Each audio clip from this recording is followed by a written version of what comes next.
आप देख रहे हैं अल्फा डिफेंस हिंदी में आपका स्वागत है। आप हमें ज्वाइन कर सकते हैं सोशल मीडिया पर, फेसबुक, इंस्टाग्राम, ट्विटर और इंग्लिश व्यूअर्स हमें ज्वाइन कर सकते हैं अल्फा डिफेंस इंग्लिश पर। आइए शुरू करते हैं आज का वीडियो।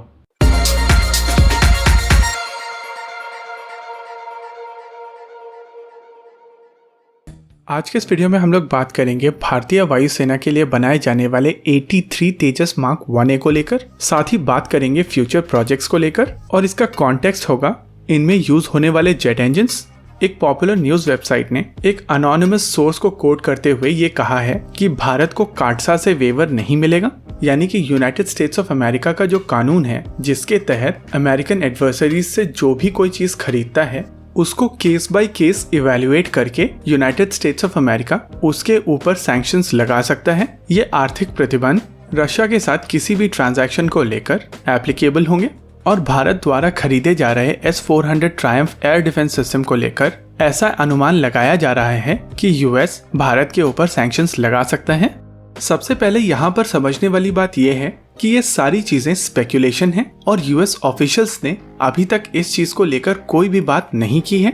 रॉयटर्स ने दिल्ली में जो यूएस एम्बेसी है उसके स्पोक्स पर्सन को कोट किया है और उनकी तरफ से कहा गया था, we urge all of our allies and partners to forgo transaction with Russia that risk triggering the sanctions under CAATSA. अगर इसका प्रॉपर हिंदी ट्रांसलेशन देखा जाए तो उनका कहना है कि हम लोग अपने पार्टनर्स और एलाइज से आग्रह करते हैं कि रशिया के साथ में कोई भी ट्रांजैक्शंस ना की जाए जिसके वजह से काटसा ट्रिगर हो, यानी कि उनके ऊपर काटसा लगे।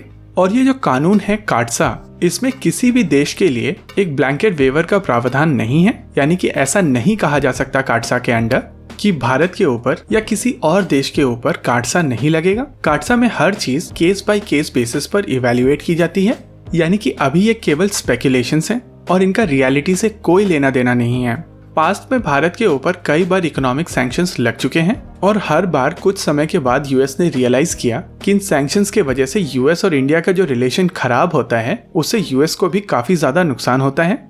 आज जिस स्टेज के ऊपर भारत और यूएस की रिलेशनशिप है उसमें कई यूएस प्रेसिडेंट्स का बहुत बड़ा एफर्ट है और ये effort across the party line है, चाहे वो डेमोक्रेट्स थे या Republican. Bill Clinton, George W Bush, Barack Obama और डोनाल्ड ट्रंप, इन सभी ने अपना अपना पार्ट निभाया है। साथ ही इनके इंडियन काउंटर पार्ट्स ने भी काफी ज्यादा मेहनत की है और तब जाके इंडो यूएस रिलेशनशिप इस लेवल पर पहुंची है। और केवल 5.5 बिलियन US डॉलर की डील सालों की मेहनत को नेक्स्ट मोमेंट बर्बाद कर सकती है और दोनों तरफ के डिप्लोमेट्स काफी हद तक इन सब चीजों को समझते हैं। अगर तेजस मार्क 1A की डील को देखा जाए तो ये पिछले साल जुलाई में हो जानी थी, लेकिन भारत की तरफ से इसको लेकर वेट किया गया। शुरुआत में बात की गई थी कि दिसंबर में ये डील साइन हो जाएगी। उसका कारण ये था क्योंकि दिसंबर तक यूएस इलेक्शंस के रिजल्ट्स आ जाने थे और जब चीजें उस तरीके की नहीं हुई जैसा भारत एंटिसिपेट कर रहा था तो इस डील को फिर से होल्ड कर लिया गया और डील साइन हुई जनवरी में, यानी कि भारत की तरफ से यूएस मिलिट्री कॉम्प्लेक्स में ये डिस्कशन हो चुकी है। लेकिन बावजूद इसके मान लेते हैं कि अगर यूएस भारत के ऊपर सैंक्शंस लगाता है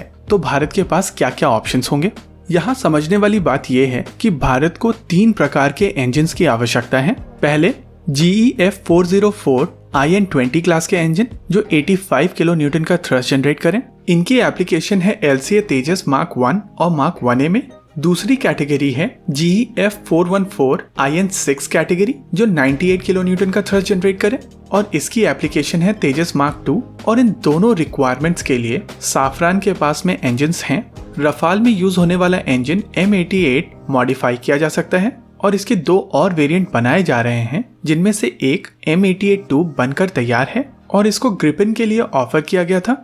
वहीं अगर बात की जाए M88-4 की तो ये साल 2023 तक बनकर तैयार हो जाएगा, यानी कि प्रैक्टिकली भारत के पास दोनों फाइटर जेट्स के लिए ऑप्शंस हैं। इनफैक्ट तेजस मार्क 2 के लिए जब जनरल इलेक्ट्रिक F414 सेलेक्ट किया गया था तो इसका दूसरा कॉम्पिटिटर EJ-200 था, वही इंजन जो यूरोफाइटर टाइफून में यूज किया जाता है।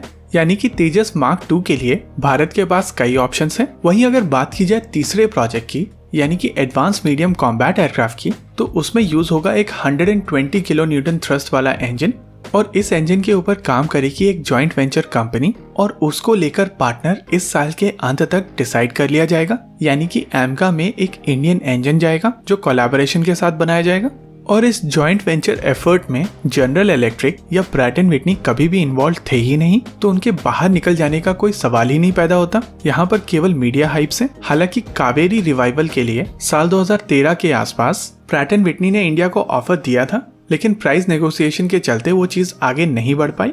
इंजन्स के साथ में जो सबसे इम्पोर्टेंट चीज है वो है इंटेलेक्चुअल प्रॉपर्टी राइट्स। आपके पास में ये कैपेबिलिटी होनी चाहिए कि आप इंजन्स को ट्वीक कर सकें और आप जिसे चाहें उसे एक्सपोर्ट कर सकें।